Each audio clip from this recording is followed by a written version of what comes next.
un hecho fáctico, más claro de acreditar y más evidente, refiriendo que la víctima se encontraba privada de sentido, con un estado de shock, claro, y el imputado se sube arriba de ella procediendo a realizar actos de connotación sexual que no implican penetración y sería un delito de abuso sexual.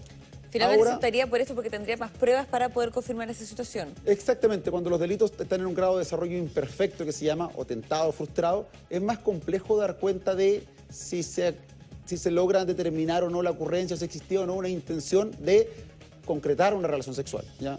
Por eso si es en grado de tentativa o frustración. Entonces se va con el hecho fáctico que es más fácil, entre comillas, de demostrar y dar cuenta. Y esa es la formalización. Claro. Se fija ahora un receso para posteriormente discutir medidas cautelares. Perfecto.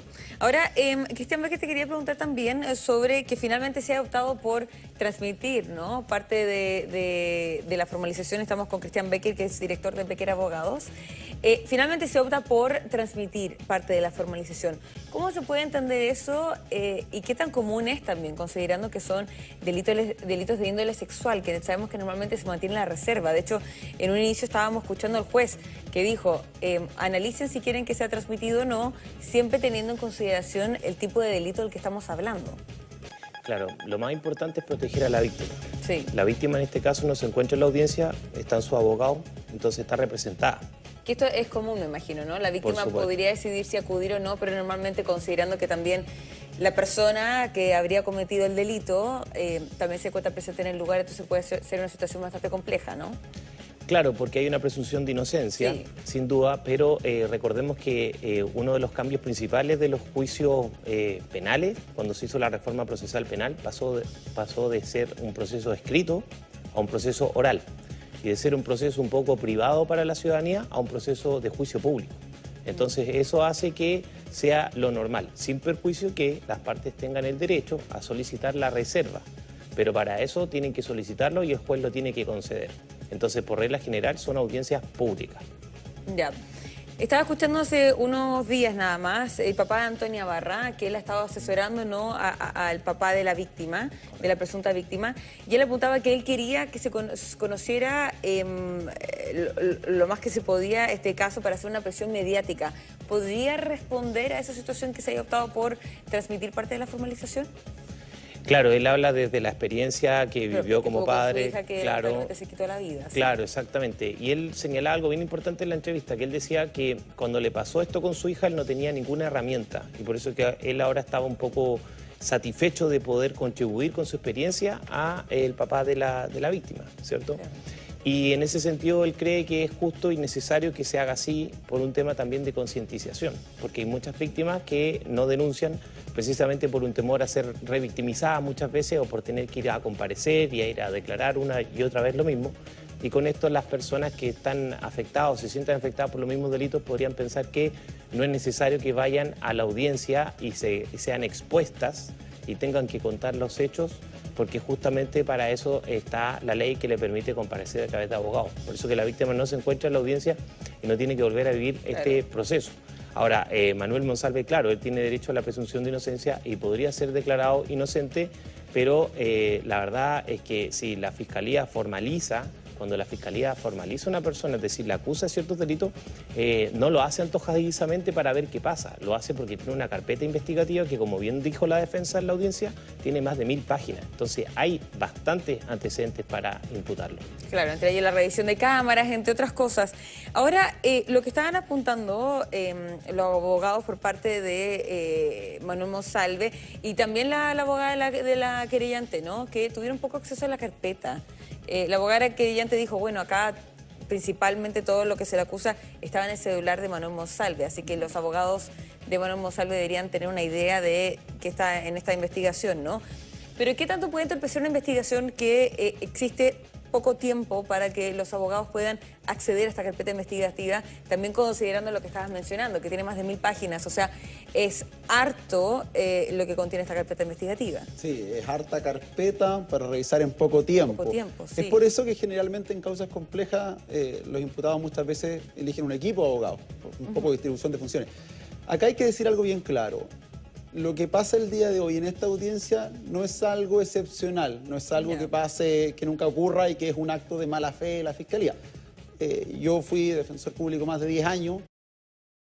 La alegación de la defensa es válida, absolutamente. Sabe que juez, acá no tengo los antecedentes suficientes para poder, y el tiempo suficiente para poder revisar debidamente esta carpeta de investigación. Y en base a ello plantean una solicitud que es rechazada, que se fije en una nueva audiencia para formalización o para discusión de cautelares, y el juez desde ya adelantó que va a conceder un receso para que puedan estudiarla.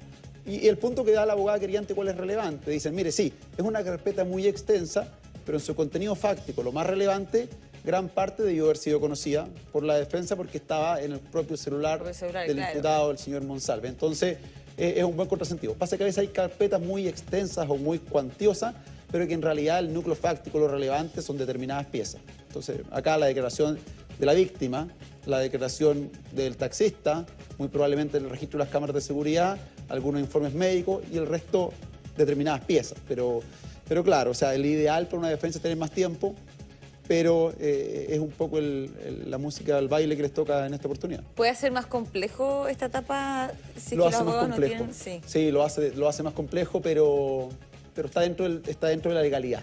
Está dentro de la legalidad. Está dentro de la legalidad. Y ahora estaban solicitando más tiempo. ¿Es probable que pueda suceder eso? Y eso normalmente suele ser un periodo de horas, pueden ser días que se le entregue a los abogados para tener más tiempo para poder estudiar esta causa.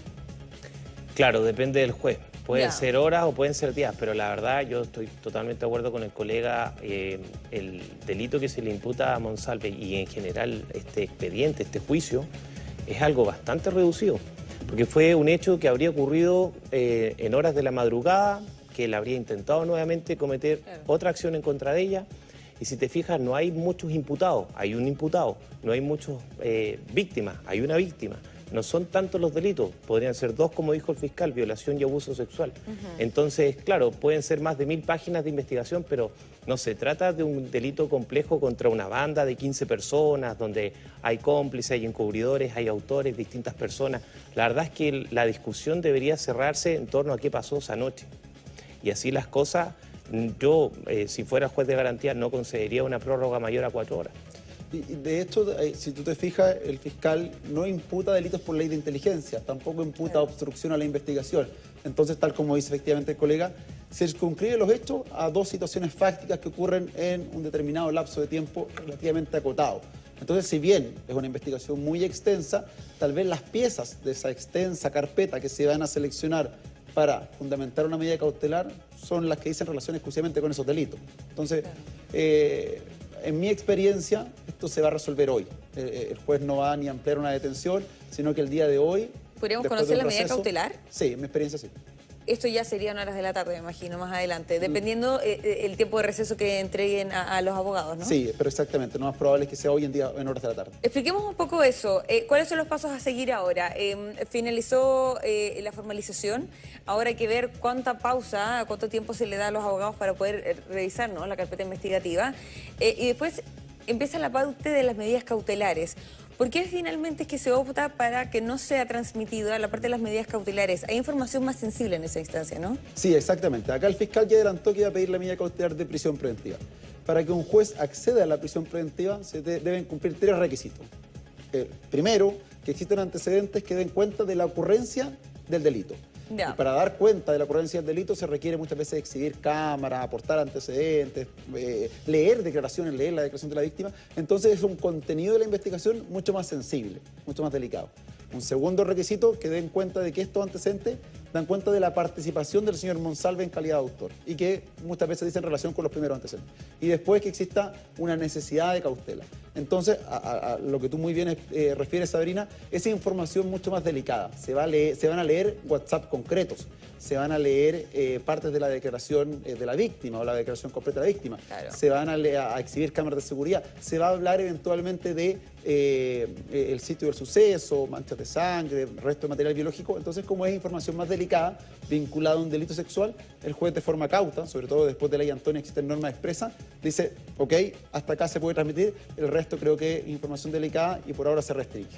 A diferencia, por Esto ejemplo... es normal, me imagino, en este tipo de casos cuando se habla de delitos sexuales, ¿no? En Sí, es información normal. tan sensible, normalmente se mantiene privado ese diálogo que se lleva a cabo en las medidas cautelares. Sí, exactamente. De hecho, si bien las audiencias o reglas generales que sean públicas, en causas de delitos sexuales, lo normal es que, por ejemplo, en el día cotidiano salga el público de la sala y así se restringe la privacidad. Acá se hizo lo mismo, se evitó que aquella discusión que entra en detalles mucho más precisos y personales, tanto de la víctima como del imputado, se resguarde la privacidad. Ahora, finalmente se optó en esta formalización llevar la causa por el carril en torno a los delitos de índole sexual, ¿no? ¿Por qué y qué les parece también lo que decidió el fiscal Armendáriz de no incluir los delitos eventualmente vinculados a la ley de inteligencia? Claro, eso habría agravado aún más la situación del imputado en el sentido de que es otro delito más y son más penas a sumar, pero por otro lado, la Fiscalía tiene que hacer una evaluación que coloquialmente nosotros los abogados decimos si vamos a salir a pescar o no. Es decir, si vamos a correr el riesgo de invertir tiempo y recursos en algo que podría no prosperar. Y eso generalmente es el resultado de un análisis de cuánta evidencia hay para imputarle eso. En ese sentido, la Fiscalía podría no tener suficientes elementos para acreditarlo y entonces prefirió no correr ese riesgo. Lo mismo que la segunda imputación de abuso sexual. Es más fácil acreditar ese delito que consiste en actos distintos a la penetración, como son las tocaciones, por ejemplo, y acreditando eso ya podría estar configurado el delito. Entonces, en ese sentido, la Fiscalía está jugando una posición más segura, más posible de acreditar. Es porque hay más pruebas contundentes entonces en el carril de los delitos en torno al índole sexual, ¿no? Así es. Sí. Ahora, ha existido mucho cuestionamiento si eventualmente incurre, ¿no?, el delito de en torno a la ley de inteligencia, porque se habla que eventualmente la ley de inteligencia, al parecer, solo es vinculada a la gente que, por ejemplo, trabaja en la Agencia Nacional de Inteligencia, cosa que no sería este caso. ¿Sería así? ¿Existe algo que puede ser un poquito más dificultoso avanzar en esa investigación y por eso se opta por dejarlo de lado? Sí, dos cosas.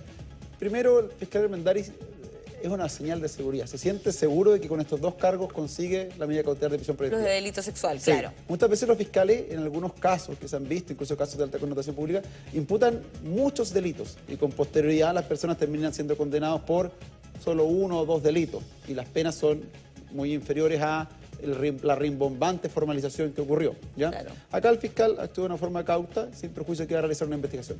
Lo que tú dices tiene mucho sentido. Acá la ley de inteligencia se aplica en casos muy excepcionales. De esto casi no existe jurisprudencia o condenas previas de personas por un uso incorrecto o indebido de la ley de inteligencia. ¿Por qué? Porque son determinados sujetos activos los que pueden eventualmente cometer el delito. Acá se le estaría imputando a él, que en su calidad de subsecretario o ministro subrogante del Interior, habría hecho un uso incorrecto o indebido de determinadas herramientas del Estado que se permiten utilizar excepcionalmente por ley de inteligencia para fines personales y además atentando respecto de una investigación. ¿Este hecho puede constituir o no una infracción, un delito de la ley de inteligencia? La verdad es que es posible, ¿ya?